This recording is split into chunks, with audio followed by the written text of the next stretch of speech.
kahit niloko niya ako para gumanti lang sa akin sa ginawa ko, hindi naman nabawasan yung pagmamahal ko sa kanya. Kahit masakit yun para sa akin. You know, I just want her to be honest. Aminin lang yung nangyayari. Aminin niya lang yung nagawa niya. And I'm willing to talk and reconcile with her. You know what? You're a fool. Hindi mo ako mahal eh. Mahal mo lang ang sarili mo because you're trying to save yourself. Bakit di mo na lang kasi aminin yung ginawa mo? Dahil wala akong ginawa. Hindi naman pwedeng suluhin ko na lang yung mga pagkakamali dahil nangyayari to. You have to be honest. Well, hindi ko pwedeng akuin yung mga bagay na hindi ko ginawa. Alam mo, naghahanap ka lang ng kadamay eh. Dahil alam nating dalawa na ikaw yung rason kung bakit tayo nagkasira. You're so selfish. Mr. and Mrs. Cristobal, minahon kayo. Pag-usapan natin to ng maayos. I'm sorry, kung ganito man ako tratuhin ng lalaking to, wala na kaming dapat pag-usapan pa. Siguro nga hindi na kami magkakaayos na.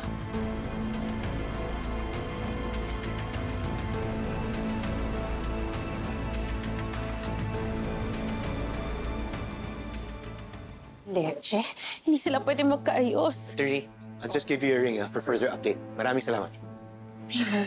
Kamusta yung mediation? Wala. Walang reconciliation na nangyari. Hindi pa rin kami nagkasundo ni Charlene. Wala kayong possibility na may aakyat ang annulment case namin sa trial proper. Good. Excuse me. Hello, Eva. Hello po, Tito. Nakausap niyo po ba si Libby? No eh. Meron ako importante inaasikaso. Isn't she supposed to be in school? Di ba kayo magkasama? May nangyari po kasi kanina dito that made her upset. Bigla na lang po akong iniwan. Tinawagan ko na rin po yung mga places na pwede niyang puntahan. Wala daw po talaga eh. Tinatawagan ko siya pero nakapatay po yung cellphone niya. Tatakot lang ako that she might do something dito. I mean, how about her friends? Nakausap niyo ba? Hinanap ko na rin po siya sa iba naming makakakilala, Tito. Hindi ko po nila makita. Hindi ko po makita si Libby, Tito. Hindi ko din matawagan. So wait, you're saying nawawala si Libby? Raymond? Ano? Nawawala si Libby?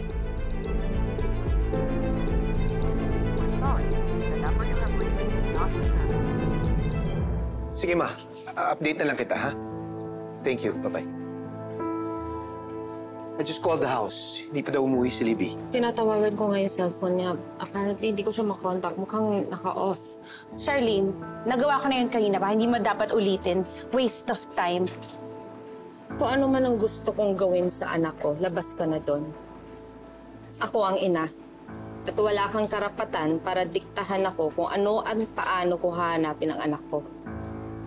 Wait, can you guys stop, please? Hanggang dito pa ba naman?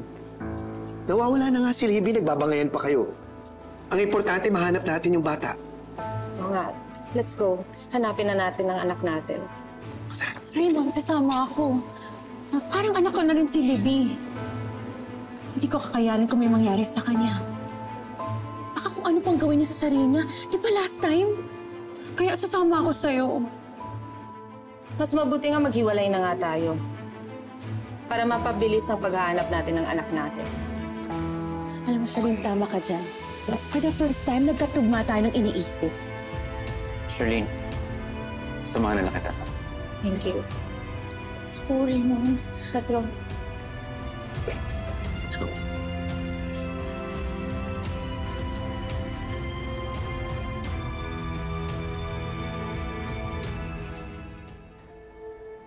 Thank you. Raymond, galing kami sa rooftop. Akala ko kasi baka nandun siya.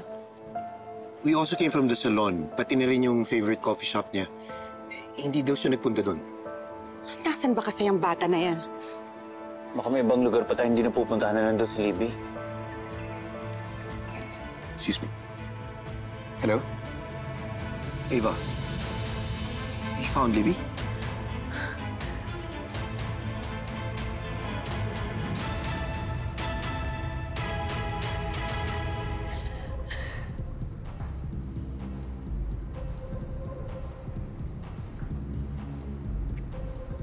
This is for Savior and Princess who humiliated me. Mga walang siya kayo.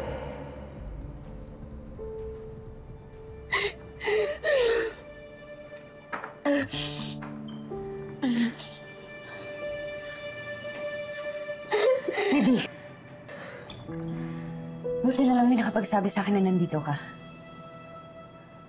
Ano bang ginagawa mo? Are you dumb, Ava? I'm having fun!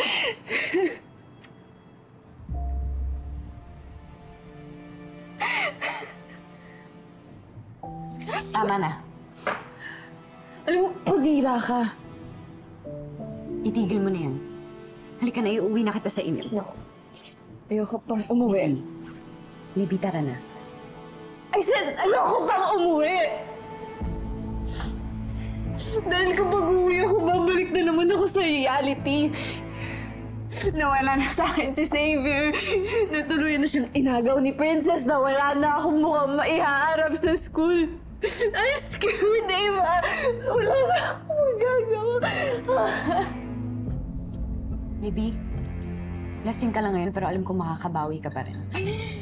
Kaya please, umuwi ka, magpahinga ka, then we'll talk kapag hindi ka nalasing. We'll figure out something else para makaganti sa kanila. Diba, ayoko na. Ayoko na. Libby, Don't leave me alone! Leave me alone!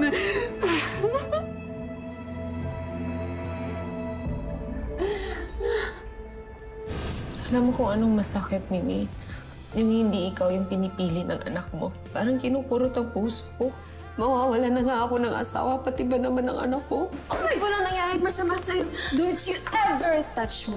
Kasalanan mo kung bakit ako nagkakaganito. Kasalanan! Sa tingin mo, panalo ka na? Hindi ka pa panalo. Dahil ako, mami ko si Mami T. Ikaw, mami mo si Charlene. Ano sabi mo? Pasensya na po kayo, ah. Saan? Hindi ko po sinasadya na masaktan yung anak niyo. Naiintindihan kita. Pero naiintindihan ko rin yung pinagdaraanan ni Libby. Ay, sakit!